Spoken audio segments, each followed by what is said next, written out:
Don't get stuck in your home or vehicle without a winter weather emergency kit. You can buy a complete kit at any home improvement store or online, but by building it yourself, your kit can be totally customizable. You can save some money and it can be fun for the whole family. Here is just a brief example of some items that could go in your kit. Chances are you have a lot of these things around your home already, but it's a good idea to have them stored in one place so you can get to them quickly in an emergency.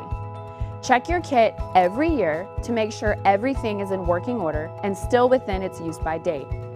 When the power goes out, a flashlight and spare batteries are key. Each time you do your regular grocery shopping, consider getting a few extra bottles of water, non-perishable canned goods, and you can stash those away for emergency events. Protein-rich foods like peanut butter and canned meats are best. They make you feel fuller longer. And don't go for products that have to be cooked to be consumed. For a complete list of emergency supplies, visit georgiapower.com/storm.